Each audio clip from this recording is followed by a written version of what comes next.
Do you have to be a flannel-clad lumberjack named Buck to review something called the GMC Terrain Denali? No.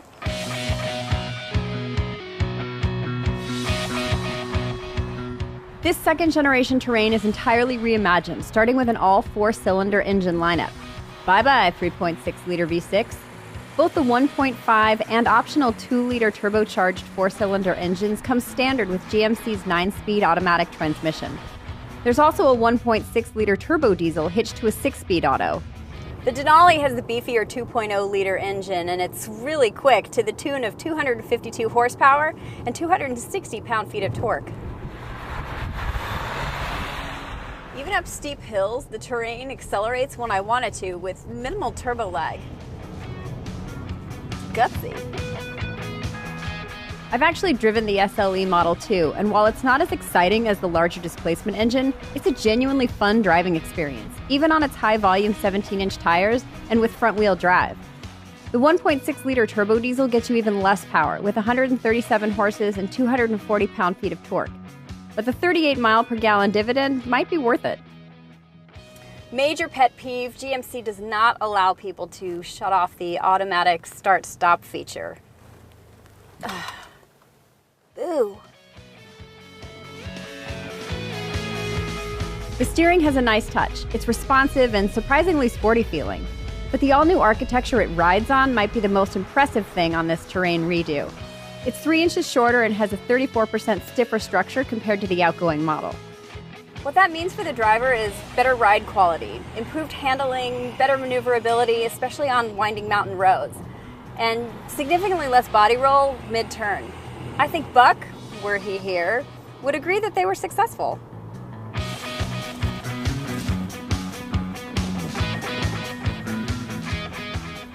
You know, with that stiffer suspension, the Terrain drives a little bit more like a truck than most SUVs, but it's still really comfortable, which is a really nice combination.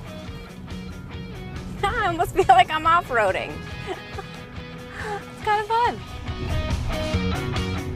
This fancy and well-outfitted Denali trim looks really great from a distance, a rugged looker. But you get a little bit closer and, okay, maybe I'm nitpicking a bit here, but it gets a little busy, especially from the front end. It's muscular and assertive, but there's a lot of lines and creases, and the heavily chromed out front grille, especially this Denali-specific version, add up to a lot of eyeball food. The back end of the car is more of an exercise in restraint, but it's still got some interest to it. I especially like the sporty-looking dual exhaust on the all-wheel drive versions. Put the 19-inch wheels on the Terrain, and this is a genuinely good-looking ride. I have to say, though, the more I see this floating roofline fad, the more I'm ready for it to be over. If this whole section actually improved visibility, then it would make sense, but it really doesn't. I'm ready to move on. So let's. The redesigned interior is nicely finished. A leather-wrapped steering wheel and the real aluminum trim are great to see. And while some of the faux wood grain options are more believable than others, the overall look is upscale. In the lower trims, though, you can expect more plastic, less leather. And hey, where's the auto up on the passenger side window? The reimagined center stack and console are a lot less cluttered thanks in part to this push-button shifter. The jury is totally out for me on whether it's okay or not. I'm not used to it, so maybe it just takes a little more time. What it did do, however, was clear up some room for some space, like this through and through cubby. It's pretty cool. Also, east-west coffee cup holders to eliminate coffee confusion. Yeah, that is a thing. Depending on trim, you'll get a 7 or 8-inch touchscreen. GMC's interface is cleanly arranged and allows owners to add a range of apps like the weather channels or news from People magazine. The system also offers over-the-air updates. Depending on when you're watching this, Terrain may have added a new feature. It's not here yet, so you get to watch me when I explain it to you. It's called Marketplace, and it's a platform that allows you to buy goods and services from places like fast food restaurants or gas stations through your car. I'm not exactly sure how many people are going to use it, and hopefully you actually have your wallet with you, because of your driver's license. Regardless of cloth or leather, the front bucket seats are supportive and comfortable. So are the rear seats. There's decent recline, but uses the contortionist-only mechanism. And even the person who draws the short straw and ends up in the middle has decent legroom, because there isn't a camel hump right here.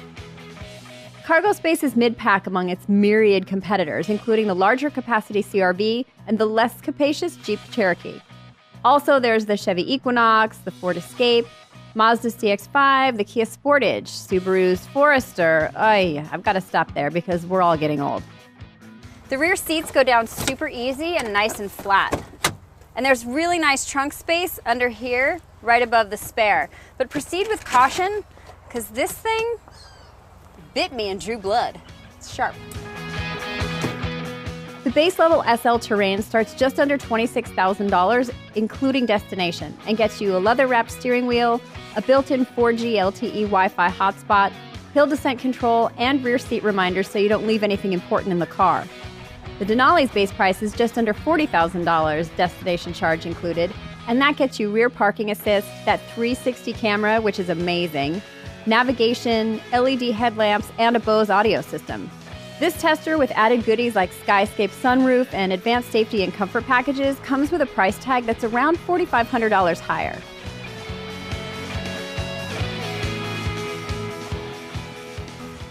GM put a lot of thought into the Terrain, and it really pays off. Certainly they put more thought into this than I did my choice of shirt today. It's been 90 degrees all day and I'm wearing flannel. Genius. Clearly for today, the GMC Terrain is the smarter choice.